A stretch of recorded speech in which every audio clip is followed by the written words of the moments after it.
Alléluia, Alléluia, Alléluia, Alléluia, Alléluia, Alléluia. Si vous êtes ressuscités avec le Christ, recherchez les réalités d'en haut. C'est là qu'est le Christ assis à la droite de Dieu. Alléluia. Alléluia, Alléluia, Alléluia,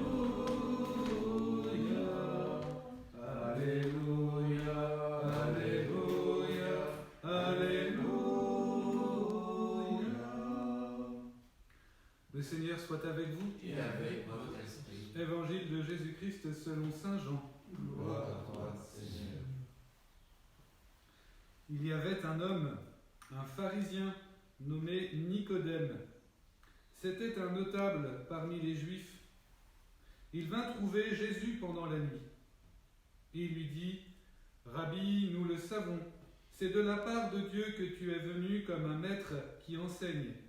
Car personne ne peut accomplir les signes que toi tu accomplis si Dieu n'est pas avec lui. » Jésus lui répondit : « Amen, amen, je te le dis, à moins de naître d'en haut, on ne peut voir le royaume de Dieu. » Nicodème lui répliqua : « Comment un homme peut-il naître quand il est vieux ?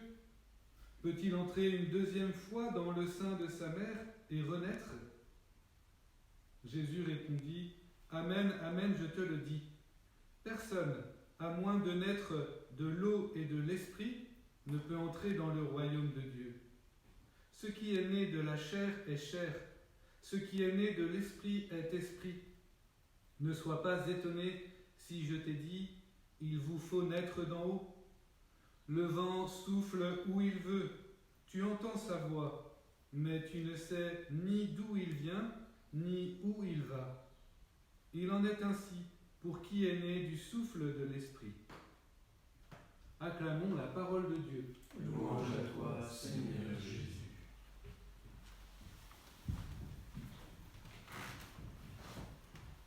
Je ne sais pas si vous saviez que le prénom de Nicodème est à l'origine d'un adjectif qu'on utilise quelquefois pour désigner quelqu'un.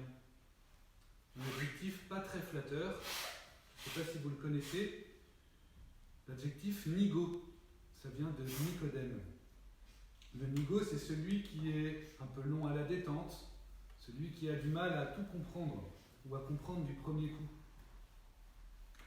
Eh bien moi, je veux bien être un nigo à la manière de Nicodème, parce que je crois qu'il est loin d'être stupide, cet homme. On voit dans l'Évangile déjà qu'il ose aller à la rencontre de Jésus.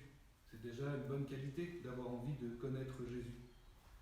Et en plus, il est capable de reconnaître que Jésus vient de Dieu.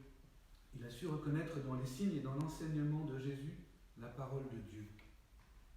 Et puis on voit qu'en retour, Jésus lui parle de manière ouverte. Jésus lui parle comme il parle finalement avec assez peu de monde, comme si il entrait vraiment en relation avec lui. Alors oui, je crois vraiment que Nicodème est loin d'être un nigo.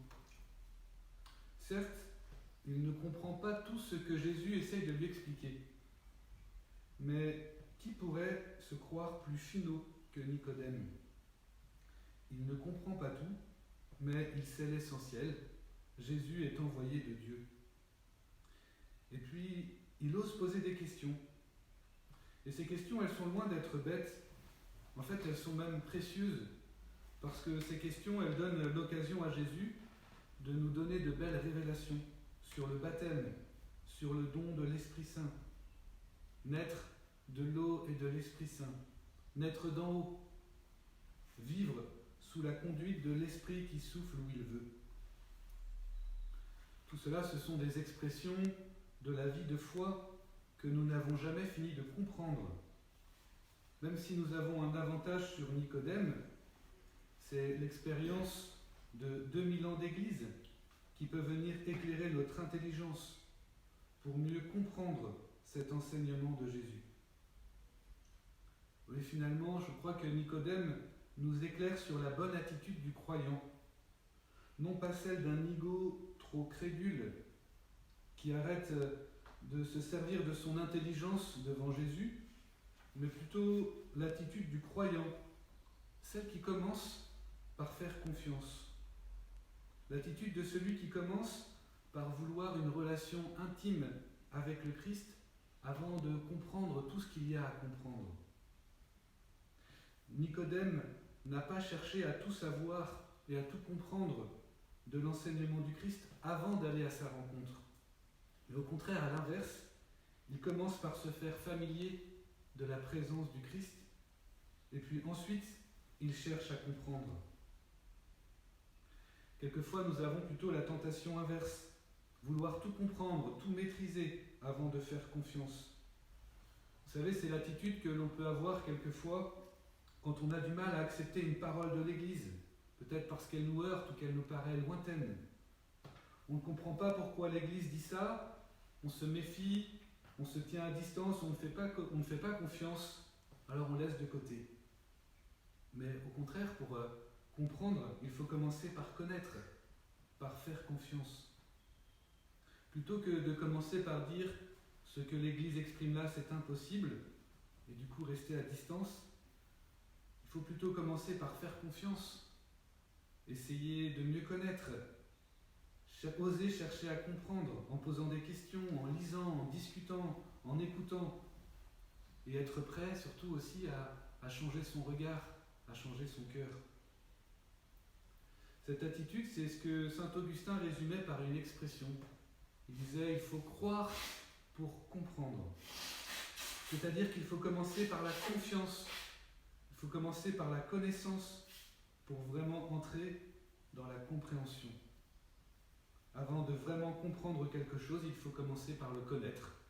De la même manière qu'avant de vraiment commencer à comprendre le Christ, il faut commencer par le connaître, à lui faire confiance.